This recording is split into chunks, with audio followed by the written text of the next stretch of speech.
While the two boys were whispering behind, both the girls suddenly cried, "Oh!" and stopped. "The robin!" cried Lucy. "The robin! It's flown away!"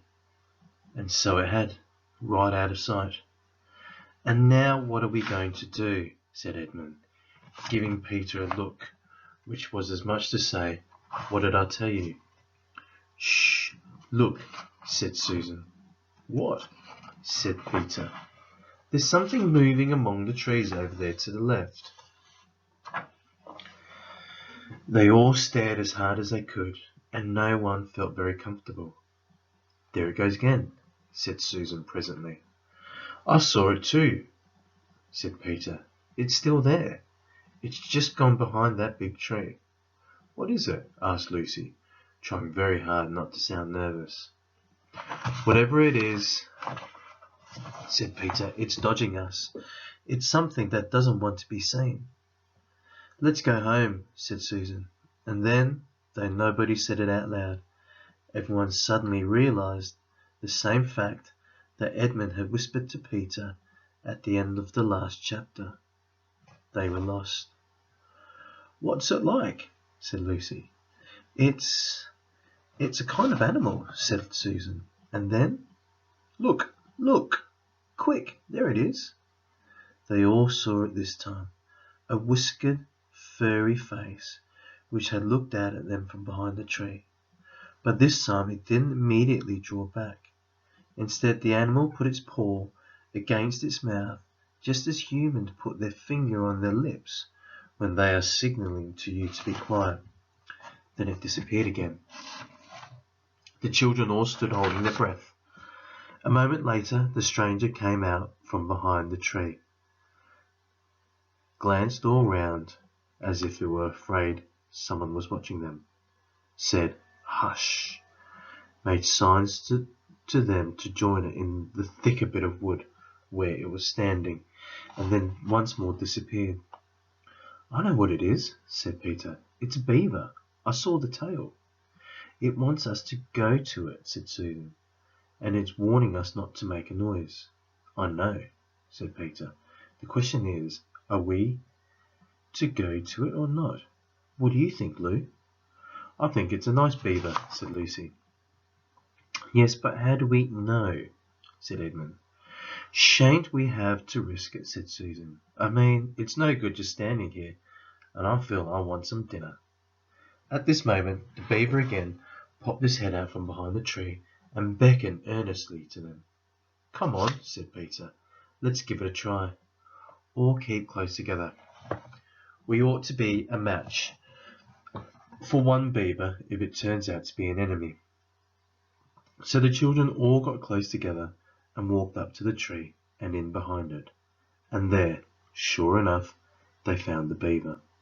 But it still drew back, saying to them in a hoarse, throaty whisper, "Further in, come further in, right in here. We're not safe in the open."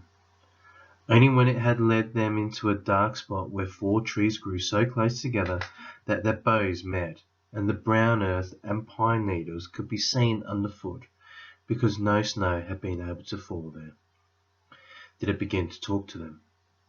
"Are you sons of Adam and daughters of Eve?" it said.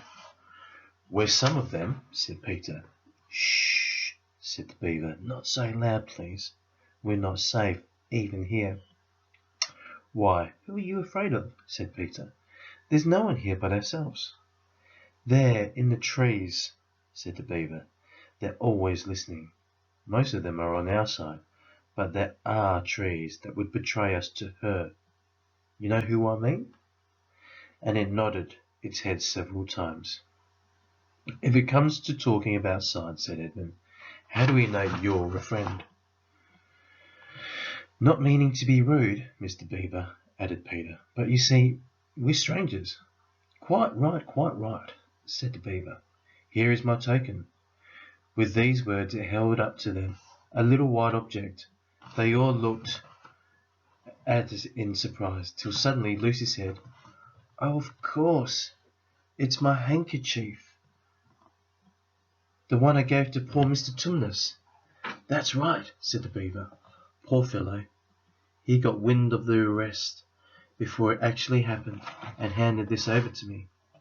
He said that if anything happened to him, I must meet you here and take you on to—" Here the Beaver's voice sank into silence, and it gave one or two mysterious nods, then signalling to the children to stand as close around as they possibly could, so that their faces were actually tickled by its whiskers. It added in a low whisper, "They say Aslan is on the move. Perhaps has already landed." And now a very curious thing happened. None of the children knew who Aslan was any more than you do. But the moment the Beaver had spoken these words, everyone felt quite different. Perhaps it has sometimes happened to you in a dream that someone says something which you don't understand, but in the dream it feels as if it has some enormous meaning, either a terrifying one, which turns the whole dream into a nightmare, or else a lovely meaning, too lovely to put into words, which makes the dream so beautiful that you remember it all your life, and are always wishing you could get into the dream again. It was like that now. At the name of Aslan, each one of the children felt something jump in its insides. Edmund felt a sensation of mysterious horror. Peter felt suddenly brave and adventurous. Susan felt as if some delicious smells or some delightful strain of music had just floated by her. And Lucy got the feeling you have when you wake up in the morning and you realize that it's the beginning of the holidays or the beginning of summer. "And what about Mr. Tumnus?" said Lucy. "Where is he?" "Shh," said Beaver. "Not here. I must bring you where we can have a real talk and also dinner." No one except Edmund felt any difficulty about trusting the Beaver now, and everyone, including Edmund, was very glad to hear the word dinner. They therefore all hurried along behind their new friend, who led them at a surprisingly quick pace, and always in the thickest part of the forest, for over an hour. Everyone was feeling very tired and very hungry, when suddenly the trees began to get thinner in front of them, and the ground to fall steeply downhill. A minute later they came out under the open sky. The sun was still shining, and found themselves looking down on a fine sight. They were standing on the edge of a steep, narrow valley, at the bottom of which ran, at least it would have been running if it hadn't been frozen, a fairly large river. Just below them a dam had been built across this river, and when they saw it, everyone suddenly remembered that of course beavers are always making dams, and felt quite sure that Mr. Beaver had made this one. They also noticed that he now had a sort of modest expression on his face, the sort of look people have when you are visiting a garden they've made or reading a story they've written. It was only common politeness when Susan said, "What a lovely dam," and Mr. Beaver didn't say "hush" this time, but "merely a trifle, and it isn't even really finished." Above the dam there was what ought to have been a deep pool, but was now, of course, a level floor of dark green ice. And below the dam, much lower down, was more ice. But instead of being smooth, this was all frozen into the foamy, wavy shapes in which the water had been rushing along at the very moment when the frost came. And where the water had been trickling over and spurting through the dam, there was now a glittering wall of icicles, as if the side of the dam had been covered all over with flowers and wreaths and festoons of the purest sugar. And out in the middle, and partly on top of the dam, was a funny little house, shaped rather like an enormous beehive, and from a hole in the roof smoke was going up, so that when you saw it, especially if you were hungry, you at once thought of cooking, and became hungrier than you were before. That was what the others chiefly noticed, but Edmund noticed something else. A little lower down the river there was another small river, which came down another small valley to join it, and looking up that valley, Edmund could see two small hills, and he was almost sure that they were the two hills which the White Witch had pointed out to him when he parted from her at the lamp post that other day. And then between them, he thought, must be her palace, only a mile off or less. And he thought about Turkish delight and about being a king. And I wonder how Peter would like that, he asked himself, and horrible ideas came into his head. Here we are, said Mr. Beaver, and it looks as if Mrs. Beaver is expecting us. I'll lead the way, but be careful and don't slip. The top of the dam was wide enough to walk on, though not for humans a very nice place to walk, because it was covered with ice, and though the frozen pool was level with it on one side, there was a nasty drop to the lower river on the other. Along this route, Mr. Beaver led them in single file right out to the middle, where they could look a long way up the river and a long way down it. And when they had reached the middle, they were at the door of the house. Here we are, Mrs. Beaver, said Mr. Beaver. I've found them. Here are the sons and daughters of Adam and Eve. And they all went in. The first thing Lucy noticed as she went in was a burring sound. And the first thing she saw was a kind-looking old she-beaver sitting in the corner with a thread in her mouth, working busily at her sewing machine. And it was from it that the sound came. She stopped her work and got up as soon as the children came in. So you've come at last, she said, holding out both her wrinkled old paws. At last. To think that ever I should live to see this day. The potatoes are boiling and the kettle's singing, and I dare say, Mrs. Beaver, you'll get us some fish. That I will, said Mrs. Beaver, and he went out of the house.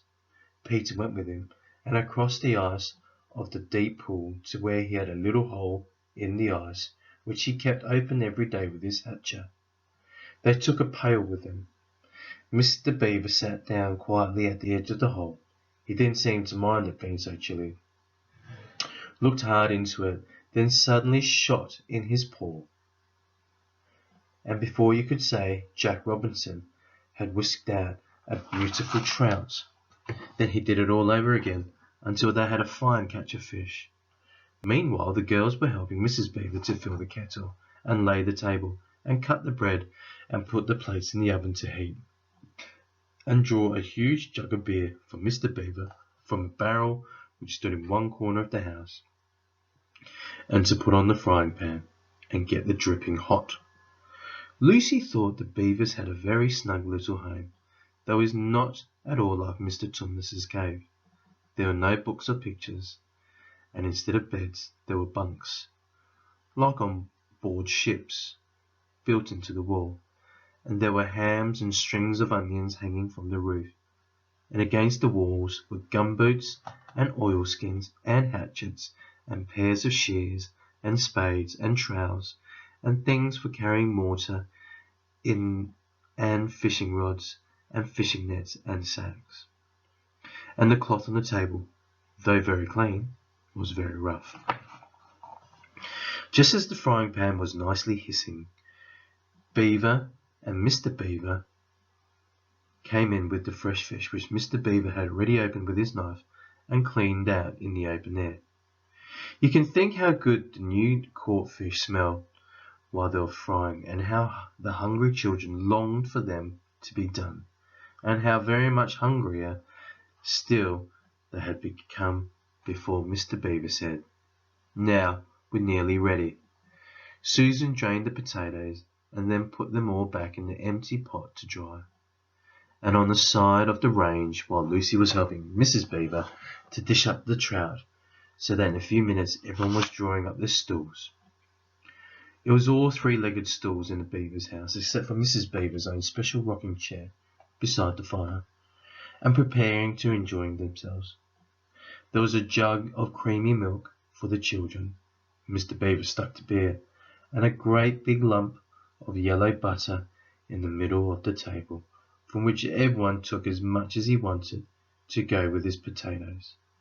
And all the children thought, and I agree with them, that there's nothing to beat good freshwater fish if you eat it when it's been alive half an hour ago and has come out of the pan half a minute ago.